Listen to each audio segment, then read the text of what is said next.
Hello and welcome to Lavneesh Sir की class. This is Directorate of Education GNCT of Delhi's worksheet number 16, and it is only for class 10 students. It has taken from the subject Social Science Geography, and we will learn and understand the topic Development of Resources and Resource Planning in this worksheet. So students, आज की इस worksheet में हम दो topics cover करेंगे, एक तो Development of Resources और दूसरा है Resource Planning. So without wasting our time, let's start and understand with me. As you all know, last worksheet में हमने समझा कि what is the meaning of resource और what are the categories of resources और what are the types of resources, है ना.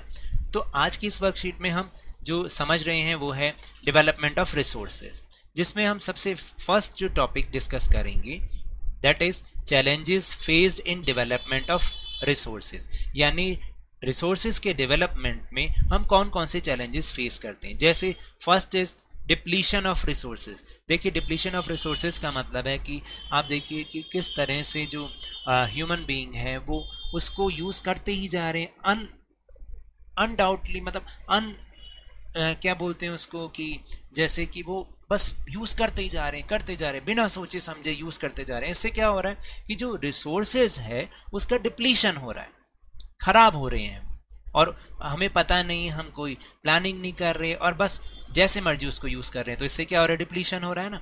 फिर accumulation of resources in few hands and this segregation of society into haves and have knots.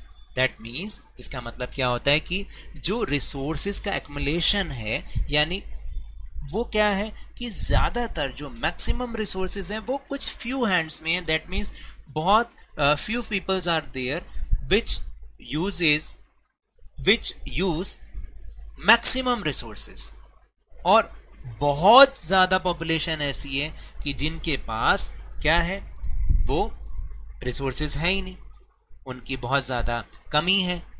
तो इससे क्या हो रहा है कि जो हमारी सोसाइटी है वो रिच एंड पुअर में, हैव्स एंड हैव नॉट्स का मतलब यही होता है कि रिच एंड पुअर में उनकी क्या हो रहा है, उनका सेग्रीगेशन हो रहा है. Indiscriminate usage of resources has led to global ecological crises such as global warming, ozone layer depletion, environmental pollution and land degradation.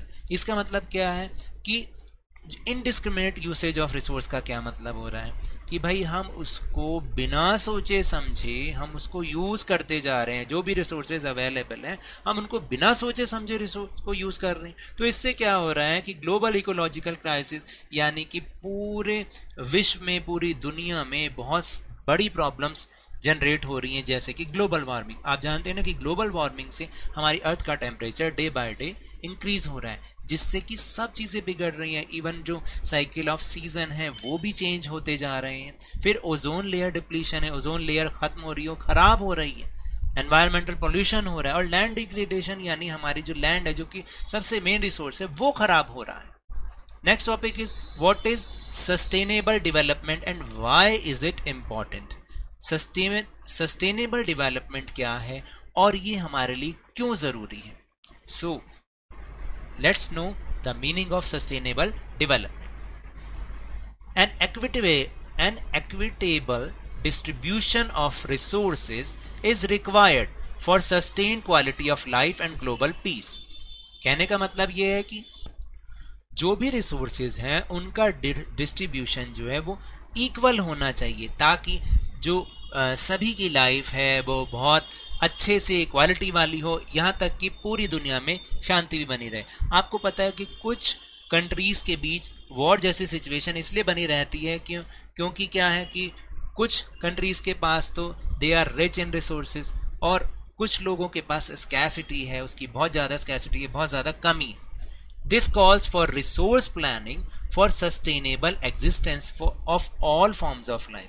और इसी के कारण अब जो है रिसोर्सेज की प्लानिंग की बात उठने लगी है, ताकि हम सस्टेनेबल डेवलपमेंट कर पाएँ, यानी कि लंबे समय तक हम रिसोर्सेज को बना के रख सकें, ताकि जो सभी की लाइफ है वो बहुत क्वालिटी वाली लाइफ होनी चाहिए. Then sustainable economic development means development should take place without damaging the environment, and development in the present should not compromise with the needs of the future generations. देखिए इसके बाद हमें यह भी बताया गया कि जो सस्टेनेबल इकोनॉमिक डेवलपमेंट है उसका मतलब क्या है कि ऐसा डेवलपमेंट होना चाहिए जो कि हमारे एनवायरनमेंट को कोई हार्म ना पहुंचाए, कोई डैमेज ना पहुंचाए। साथ में डेवलपमेंट ऐसा भी होना चाहिए कि जो हमारी प्रेजेंट नीड्स हैं उसको भी फुलफिल करे और जो फ्यूचर नीड्स हैं, फ्यूचर जनरेशन की नीड्स हैं, उनके साथ कोई कॉम्प्रोमाइज ना करे। इसीलिए शायद हमें रिसोर्स प्लानिंग की जरूरत अब पड़ रही है।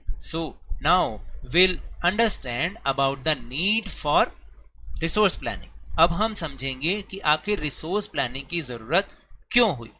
Resource planning is a widely accepted strategy for judicious use of resources. देखिए जो रिसोर्स प्लानिंग है वो पूरी दुनिया में एक्सेप्ट की जाने वाली एक स्ट्रेटेजी है ताकि हम रिसोर्सेज को न्यायपूर्ण ढंग से, विवेकपूर्ण ढंग से उपयोग कर सकें, यानी उसका सही ढंग से उपयोग कर सकें। It's important due to wide disparity in availability of resources in India. और खास तौर से इंडिया जैसी कंट्री में तो ये बहुत इंपॉर्टेंट है क्योंकि यहाँ पर रिसोर्स जो हैं उनका जो डिस्ट्रीब्यूशन है वो अनइक्वल है ना, उसमें डिस्पैरिटी है उसकी अवेलेबिलिटी में, उसके यूसेज में। Some regions are rich in one type of resources but are deficient in other type of resources. यहाँ पर कुछ क्षेत्र ऐसे हैं जहाँ पर संसाधनों में वो बहुत ज़्यादा रिच है, उनके पास बहुत ज़्यादा संसाधन रिसोर्सेज हैं, लेकिन कुछ ऐसे भी हैं जहाँ पर जो है दूसरे टाइप के रिसोर्सेज की बहुत ज़्यादा कमी है। Some are self sufficient while others have acute shortage of some vital resources। कुछ जो रीजन्स हैं वो सेल्फ सफिशिएंट हैं, बट कुछ रीजन्स यानी कुछ एरियाज ऐसे हैं जहां पर सम वाइटल यानी इंपॉर्टेंट रिसोर्स की भी शॉर्टेज है। For example Ladakh is rich in cultural heritage. देखिए लद्दाख जो है वो एक यूनियन टेरिटरी हो चुका है, वो जो कल्चरल हेरिटेज है ना उसके बाद उसमें तो वो बहुत रिच है, but is deficient in water. यहाँ पर वाटर की कमी है, infrastructure and some vital minerals, यानी कि वहाँ पर जो इंफ्रास्ट्रक्चर है, बुनियादी ढांचा है और कुछ बहुत ज़रूरी मिनरल्स हैं, उन सब की कमी है। This calls for balanced resource planning at national, regional and local levels. और इसी के कारण ही अब हमें नेशनल लेवल पर हो या लोकल लेवल पर हो या रीजनल लेवल पर हो रिसोर्स प्लानिंग की ज़रूरत पड़ी। यानी रिसोर्स प्लानिंग भी ऐसी जो बैलेंस हो ताकि हर एरिया की जो ज़रूरतें, उनकी नीड्स हैं, उनको फुलफिल किया जा सके। Resources can contribute to development only when they are accompanied by appropriate technological development and institutional changes। और देखिए हम रिसोर्सेज जो है उसकी डेवलपमेंट में हम तभी कंट्रीब्यूट कर सकते हैं, यहाँ तक कि जो रिसोर्स हैं वो भी कैसे कंट्रीब्यूट कर सकते हैं डेवलपमेंट में, कि भाई जब तक कोई अप्रोप्रिएट टेक्नोलॉजिकल डेवलपमेंट ना हो या इंस्टीट्यूशनल चेंजेस ना हो तब तक हम उसमें कंट्रीब्यूट नहीं कर सकते। कर सकते हैं? नहीं कर सकते, क्योंकि जब तक टेक्नोलॉजी नहीं होगी, कुछ इंस्टीट्यूशनल चेंजेस ही नहीं होंगे तो हम रिसोर्सेज के डेवलपमेंट में कंट्रीब्यूट नहीं कर सकते। अब बोर्ड पॉइंट ऑफ व्यू से एक बहुत ही इंपॉर्टेंट टॉपिक है which is step in resource planning. ये बहुत इंपॉर्टेंट टॉपिक है, बोर्ड एग्जाम में ये 3 मार्क्स का टॉपिक आता है और मैक्सिमम टाइम आता है, तो इसको अब हम ध्यान से समझेंगे कि what are the steps in resource planning. There are 3 steps in resource planning. First is identification and inventory of resources across region of the country. सबसे पहला स्टेप क्या है कि हमें जितने भी रिसोर्सेज हैं उनकी आइडेंटिफिकेशन करनी कि कौन सा रिसोर्स कहाँ कहाँ होता है, और फिर उसको उसकी इन्वेंट्री की मतलब एक लिस्ट बनानी है।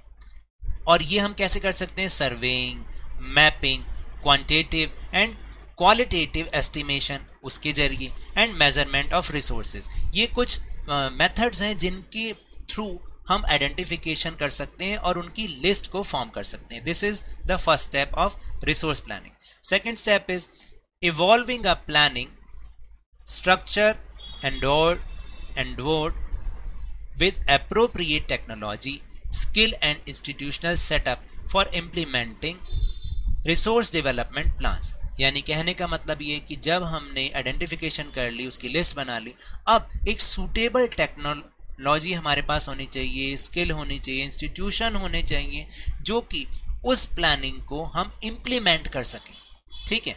और third step is matching the resource development plans with overall national development plans.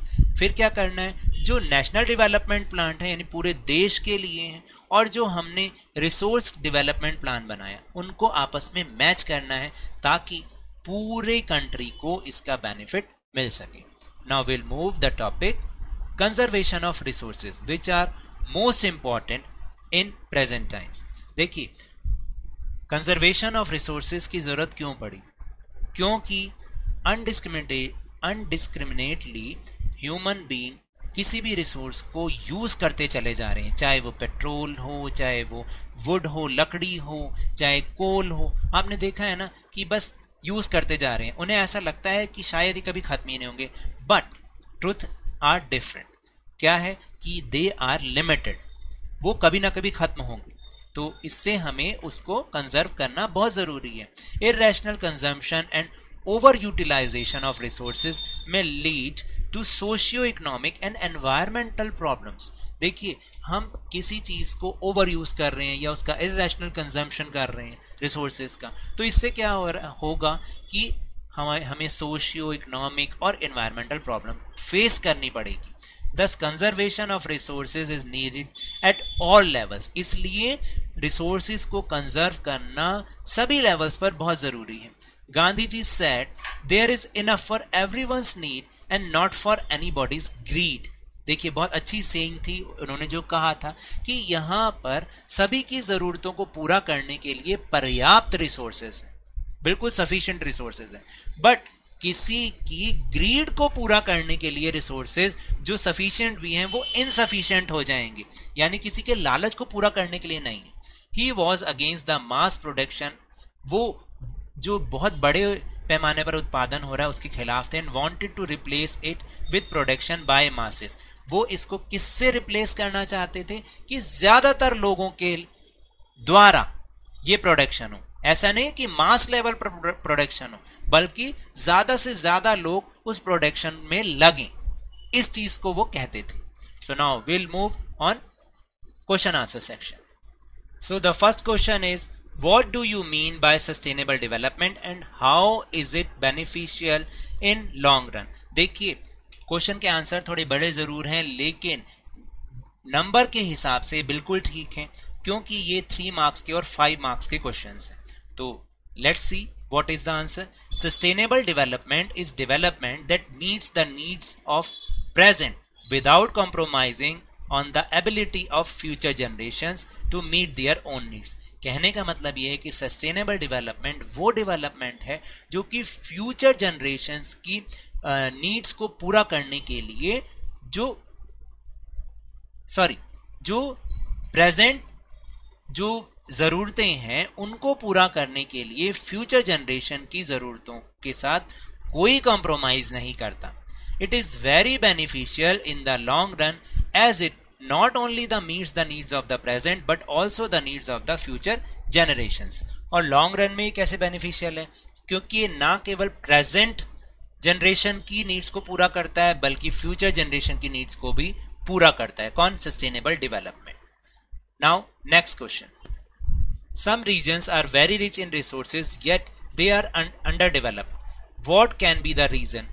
Give an appropriate example of same। How can resource planning help counter this problem. यानी बहुत सारे क्षेत्र ऐसे हैं जो कि रिसोर्सेज में बहुत रिच हैं और बहुत सारे अंडर डेवलप्ड हैं।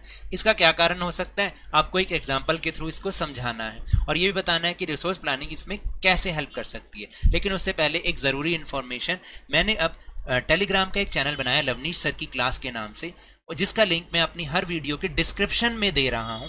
वहां से आप इसको ज्वाइन कर सकते हैं और डायरेक्ट लिंक ले सकते हैं यूट्यूब वीडियोस का, तो आपको यूट्यूब पे सर्च नहीं करना पड़ेगा। Answer is some areas are very rich in resources yet they are underdeveloped because they lack some vital resources। क्योंकि वहां पर कुछ महत्वपूर्ण रिसोर्सेज की कमी होती।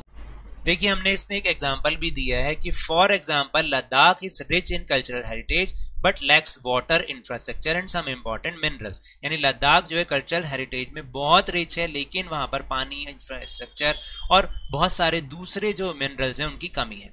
through resource planning those areas are identified where there is a shortage of resources and then this problem is solved with the help of appropriate technology and skills. देखिए resource planning के through हम उन areas को identify करते हैं जहां पर की रिसोर्स की शॉर्टेज होती है और फिर अप्रोप्रिएट टेक्नोलॉजी और स्किल के द्वारा इस प्रॉब्लम को सॉल्व किया जाता है. Now question number 3, there is enough for everyone's need and not for anybody's greed. What did Gandhi ji mean by this? Gandhi ji का इससे क्या मतलब था? Can you give an example from real life to explain this? क्या आप real life से एक example दे सकते हैं इसको बताने के लिए? तो answer is the statement of Gandhi ji meant that there are enough resources on the earth to meet the needs of everyone. But if humans use it indiscriminately, then these sufficient resources will also become insufficient. देखिए गांधी जी की इस statement का मतलब जो मैंने समझा और वो ये है कि इस अर्थ पर रिसोर्सेज बहुत हैं हर किसी की नीड को पूरा करने के लिए, लेकिन अगर ह्यूमन बीइंग उसको इनडिस्क्रिमिनेटली यूज करते हैं, अंधाधुंध यूज करते हैं, तो ये सफिशिएंट रिसोर्स भी इनसफिशिएंट हो जाएंगे. For example like forest in India are spread over a huge और लार्ज एरिया. आपने देखा कि इंडिया में जो फॉरेस्ट हैं वो बहुत लार्ज एरिया में फैले हुए हैं. And the wood from them can meet the need of everyone. जो उनसे मिलने वाली लकड़ी है ना वो सबकी जरूरतों को पूरा कर सकती है. But day by day man is destroying them.